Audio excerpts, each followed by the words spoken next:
if you just come and agree to everything that we say, then there's no point getting an agency on board. So I think that's the other place where I would like my PR agency to always push us and ask us and challenge us.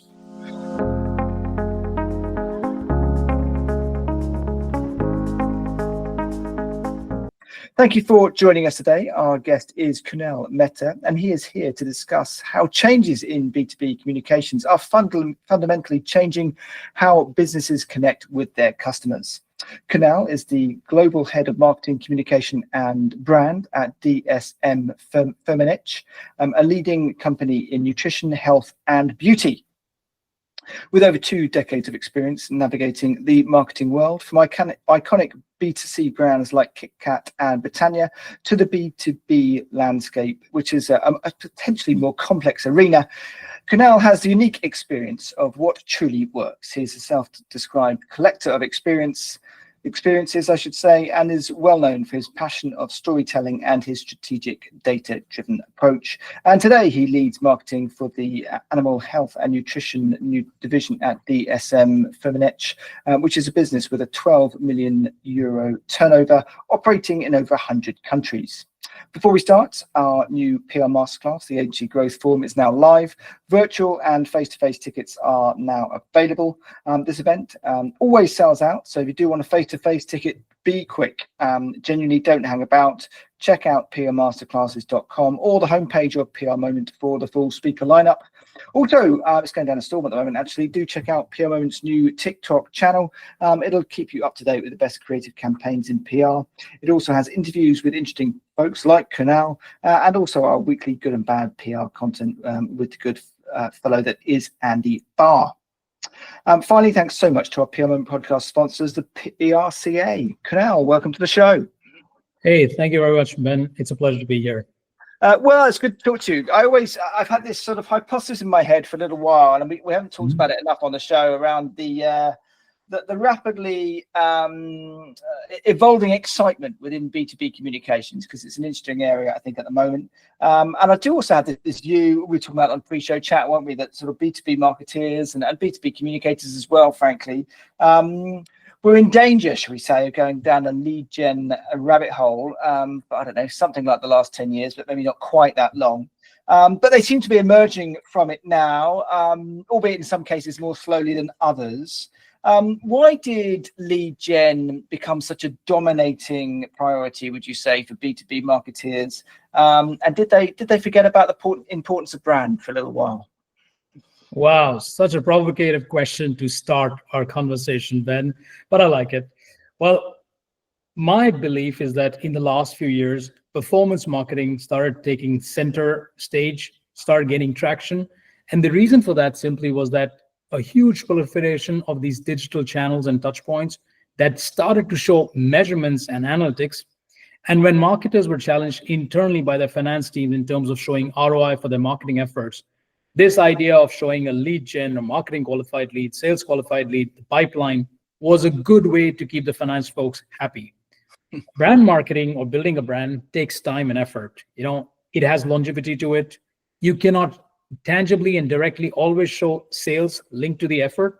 And in a world that is operated by quarterly earnings, this whole idea of lead generation and performance marketing became the hot and most acceptable form in B2B. But as you said, things are shifting back.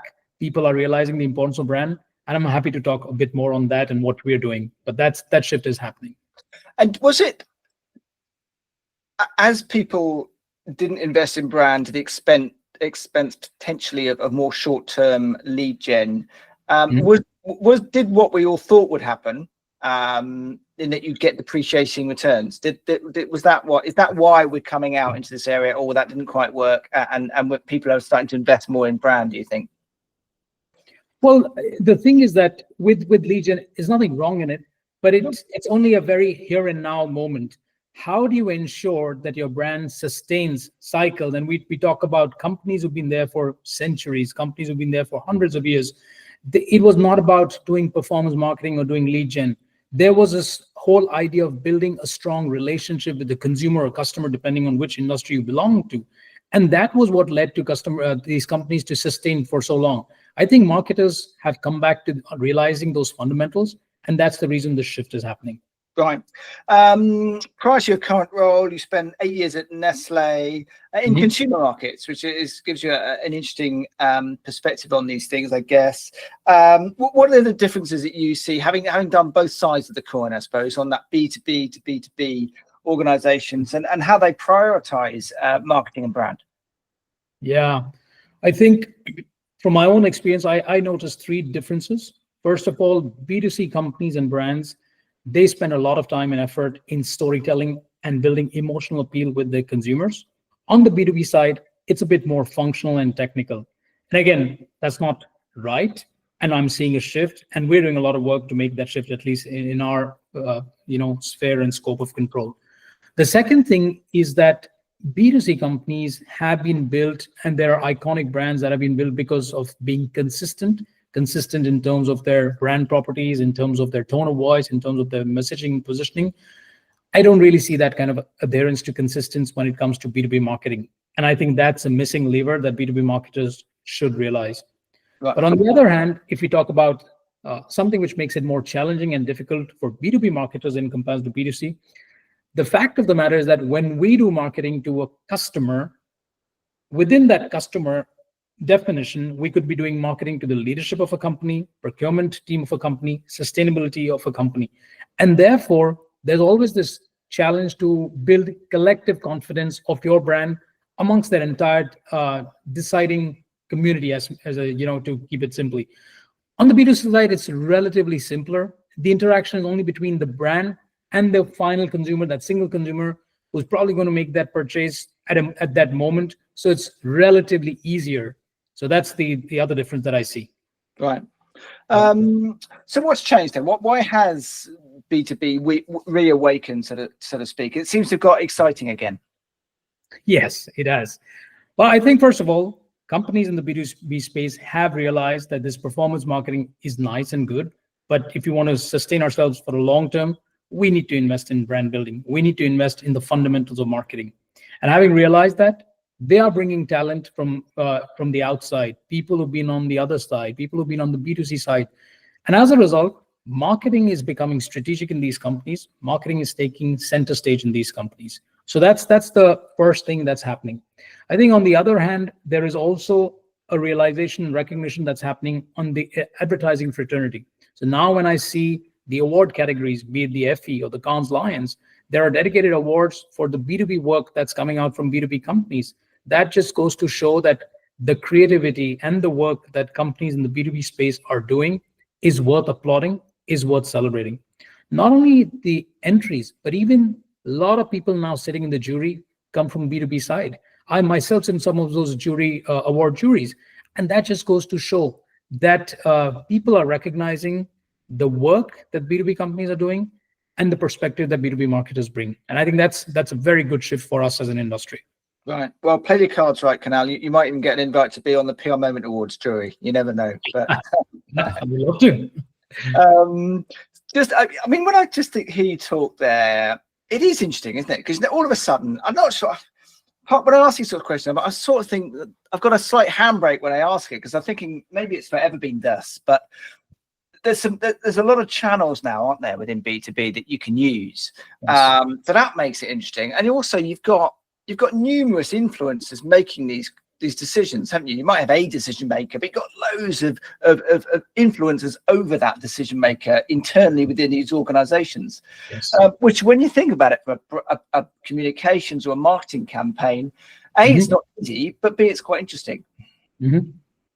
Yes, it is. And I think, you said it rightly. The value chain in B2B is complex. And this, when we talk about the value chain, we normally talk about the external value chain. But the minute you apply those internal lens, the value chain internally is quite complex as well. And I always say to my team and to people who I interact with that marketers in the B2B world are also spending a lot of time educating our internal stakeholders why marketing matters, why brand building matters, why do you think of the long term. So that makes it interesting. But I really enjoy that because it also allows us to show what marketing can bring, what kind of shifts marketing can do. So I think it's a great time to be in this side of the world. Right. No, there's always there are various sort of red flag subjects in public relations, and that we won't go into all of them on this show. But one of them is definitely whether PR reports into marketing, or the CEO, or the board, or as a separate comms function itself. And we were just yarning this through, weren't we, on our pre-show chat? And we came up with a hypothesis, which there will be exceptions to this hypothesis before everyone sends me angry messages. But in essence, the hypothesis was that in B2B markets, it's probably, well, it is more common for comms to report into marketing, isn't it? Whereas in consumer markets, it's more likely that comms is a separate division to marketing, full stop. Why is that? See, it doesn't seem logical to me, but how come that's where we've arrived at, do you think? Yeah. And before I give my answer, I want to also kind of, endorse what you just said. It's not a one size fits all, and it's not true in all the companies, but it makes sense if you think about it. My perspective is this, that, in B2B companies, the primary goal is not really to create mass awareness. It is to build trust, to build credibility, long-term relationship with customers. And these customers are, informed decision makers. They've been in the industry for quite long. So it's about having a meaningful conversation with them. And that means that at every touch point, whether you're doing thought leadership, whether you're doing analyst relationship, whether you're doing sales enablement, communication has to be strategically aligned with the buyer journey. And that can happen when marketing and communication are sitting together, a part of the same hierarchy, the same stream. In B2C, it's a bit different. You're interacting with the consumer. There is so much about brand love, brand equity, which is so different than what you do in B2B. And the comms role there is a bit different. The comms role there is so much more about reputation management, managing crisis, those kind of things like media relations that go beyond the scope of product marketing. And therefore, it kind of makes sense that the product teams or the brand teams or marketing teams are dedicated to building the brand, because, you also have huge budgets for each of the products that they manage, versus here, where in a way, the company is the brand and the brand is the company. So it kind of makes sense for the comms to be part of marketing. So that's how I kind of see it. Yeah, it's nicely put. So these days, when you're out with friends or someone asks you what you do, what do you do? Do you call yourself a PR guy, a reputation advisor, or a marketeer? 100% call myself a marketer. And the reason for that, Ben, is that I always see PR as just one dimension of this beautiful ocean called marketing. Think about it from my own role in my team. We have PR management, brand marketing, graphic design, event management, digital marketing. All of these are teams and people and functions that report into me. That just goes to show you the width of marketing that we do in a company like DSM-Firmenich in a B2B industry. And I think that also kind of allows us to kind of look at PR from just one single lens. And going back to my own career, when you work in companies like Nestle, you're taught to think like a general marketer, which means that you are responsible for the P&L, for the launches, for the product management, and PR is just one lever that you activate. And therefore, I kind of see myself as a holistic marketer and not just one-dimensional functional expert. Yeah, nice touch. I suppose it's related to that point, actually. Lead gen pipelines have got so much more complicated and as I said, as we touched before, more interesting as well. We've got multi-channel environments, you've got multiple decision makers. In an organization like yourselves with hundreds of products, that's a complicated scenario, isn't it? I mean, presumably is product marketing even possible? Is it all on brand? How do you manage that? Because it can get very complicated, multi-layered, multi-channeled, and before you know what happened, you've run out of budget, I guess. Yeah, I like this question, and I gave nuances of this in the previous answers as well, where I spoke about how B2B companies are really building trust and a long-term relationship with customers.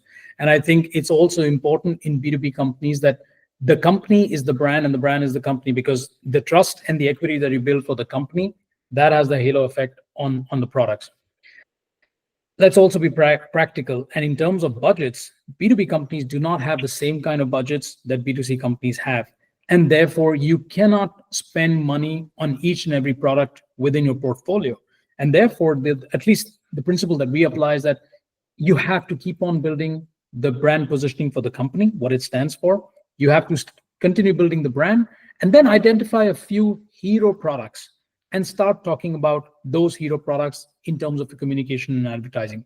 Now, while we say that, the fact of the matter is that the end customer, our customer, is buying a product or service from us. And therefore, there is a relevance of those products or services. You asked about the lead gen and pipeline. So when we look at our pipeline, when we open the pipeline, there we're not talking about the company or the brand. We are talking at a product level. Let me give you an example. So there could be a customer that's buying one of our products, but not buying another of our product. So there, the opportunity pipeline has been mapped out in line with that particular product. Similarly, you could have another prospect customer that's not buying any of our products. Once again, the pipeline that we will show in our lead gen management, it will be linked to all those potential products that we can sell to that customer. We're not going to say that, oh, we can sell the company or the brand. So that's the kind of difference. Do the halo effect, build brand equity, build trust at a company level. But when you do the opportunity pipeline, lead generation, focus at a product level. That's how we kind of operate. And I get the consistency at the brand level, but at the product level, what does that consistency look like? Because if you've got 5 products, yeah, okay, but you've got hundreds, right? So just give us. It's a big question, and we haven't got time, but just give us an insight into what that looks like. So I think the first thing, like I said, we have chosen few hero products that we want to highlight, that we want to build clear awareness and equity beyond just the company. Sure. The second thing is that irrespective of these chosen hero products, we want all of them to look and feel that they come from the same house, from the same company. So we've ensured that in terms of how the campaigns go out, the product collaterals are created, they all have a similar tone of voice, similar brand guideline. So at least that consistency we try and ensure. And I think that the third thing is that in all of them, we've kind of made a conscious choice not to be inside out, which means not to talk about product first, but to talk about the pain point of the customer first. The product is just there to help them to resolve their pain point. So I think these are some of the things that we made. And this, we believe, helps us in bringing that consistency that irrespective of whichever product you come across, you know that this is coming from DSM-Firmenich. Right. You have a PR firm, you have a PR agency that you use. When you're appointing them on a day-to-day basis, what do you want from that firm? What are you looking for? What's important to you as a customer of a public relations firm? Yeah, I think this is the perfect podcast to share my thoughts on a question like that, right? Look, I believe that today, creating a press release and distributing it to media platforms, that's table stakes. That's not why we want a PR firm anymore. My personal belief is that there are 3 things where a PR agency can really help us. I think the first is they should be the ones looking out and identifying opportunities for us to bring our thought leadership or credibility in different touch points. These could be podcast opportunities, they could be interviews, writing interviews, face-to-face, all of those things. The second thing is proactively, it should be them who come and pitch and present to us current and upcoming trends. And along with that, the hooks that we can use with our expertise and the perspectives that we can bring in terms of on those trends, our point of view. So I think that also then opens a new dimension for us. And I think the third thing is that, of course, clear reporting, how we're doing, but also sharing best practices from their other clients. How are they doing better? What is it that we can learn from? And I always say this, not only for a PR agency, but every agency, that you've got to challenge us. You have to help us become better. If you just come and agree to everything that we say, then there's no point getting an agency on board. So I think that's the other place where I would like my PR agency to always push us and ask us and challenge us. That's a real danger, isn't it, in that client agency relationship, that it can become a bit too subservient. I see that a lot, and it's something that quickly becomes no good for either side, does it? It's something to definitely guard against. Yes, 100%. I think the onus of this lies both on the client, as for sure, but also on the agency as well. The agency should not be feeling scared to voice their opinions. They should not be. They have the reason they've been chosen is because they bring the strategic bent of mind. So we want to hear their voice. So I think they need to bring that. And I think the client also has to be open to feedback, to listen, because at the end of the day, if the intent on both sides is to grow the brand, to grow the company, then it doesn't matter where the idea or the challenge is coming from. Right. So from a PR and comms perspective, what do you tend to do in-house, and where do you look for that agency support? So, well, we work with 3 kinds of agencies. we work with creative agencies who help us think strategically, especially when we're doing a launch or a campaign. So this agency would crack the central concept for us, and then we would take that concept and work with our in-house team to create multiple collaterals, multiple languages.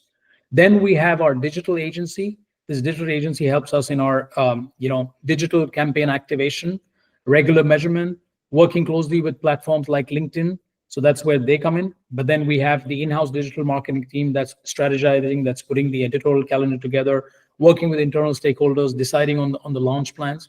And then we have the PR agency, as we just spoke about. And again, they are the ones who are taking our launch plans, our initiatives, our key point of view and positioning, and taking it forward and identifying opportunities for us. So I see it a bit of, while the external agencies are our strategic co-pilots, but in a way, it's the in-house team that holds the strategy, manages the budget, creates the brief, manages internal and external stakeholders, finds ways to amplify and take the brand forward. So and I think it works very nicely for us between our external partners and the teams that we have in-house. Right. And where are we on that? The sort of ever-changing world of spectrum, I guess, of whether things should be the consistency of a global message versus that need to be hyper local with your content. It's forever a tension, isn't it? It is, and it's a tough question because you're right. In a global company, that tension exists. But I think we've kind of reached a stage where there is a clear understanding.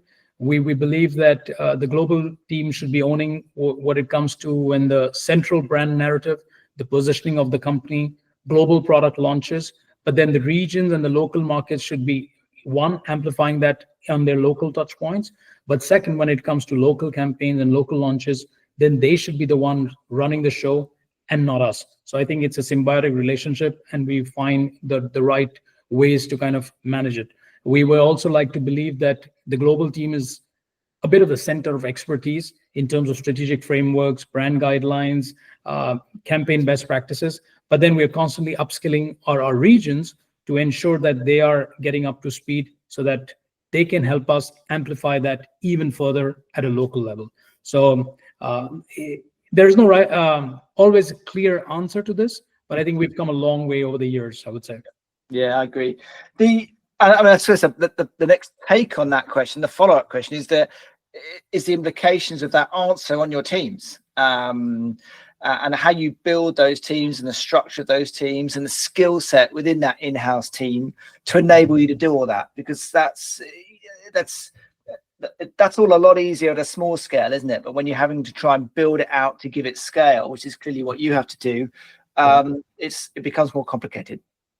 Yeah, and in this case, success really happens when you have a very clearly defined strategy, a strongly aligned team, both global and regional, clarity of roles and responsibilities, as well as who owns what in terms of KPIs. What's the picture of success going to look like? So I think that's how we kind of do it. I hold monthly calls where all the regions connect, where it's not just us sharing what we're doing from here, but we invite regions to share their case studies, their best practices. So the idea is that we grow together when we learn together. So, and that's how we kind of take that approach forward. And of course, the lines of communication are always open. We are trying to work with them. They're trying to work with us, and ensuring that things keep on moving. So it's an ongoing journey. And roughly those regions there, I don't want to, give you too much of an inquisition on the structure of your in-house team, but how many different regions do you have? How do you manage that? Is that by country? Is it by or is it a bit broader than that? So we have, if you would look at the regional teams, we have marketing communications people sitting within the region, and then we also have local marketing communication teams sitting in the markets. The marketing communication team people work with the regions, and our interactions with the regions, and we ensure that there is a clear sort of conversation and clear lines of communication between us and the region and the local market. So that's how it's kind of put together. And how does the agency support sit within that? Is that at a regional level, or do you go market level, or do you tend to employ the same agency across both? It's both. All kinds of options exist. So we have certain agencies that only work with us at a global level, There are certain global agencies that have local arms and they work with certain regions to support them. And then there are local agencies where we don't get involved and it's the regions or the local markets working with those agencies directly. So it's a combination. So I think that your answers to those three questions just give people the a nice insight into how complicated it gets, because it's simple but complicated. Do you know what I mean? It's one of those intriguing ones. Kunal, that was really good, really interesting. Thank you so much for going on the show. Massively appreciate it. Thank you very much, Ben, for these insightful questions. I really hope that your audience, your listeners, take something out of it. And you said it, and I can't say it enough. B2B is a complex industry, but it's a beautiful industry, and I really enjoy doing marketing here. And I think there's people like us who we hope can take the industry forward in terms of finding the right balance between lead gen and building the brand. So thanks again. Thank you.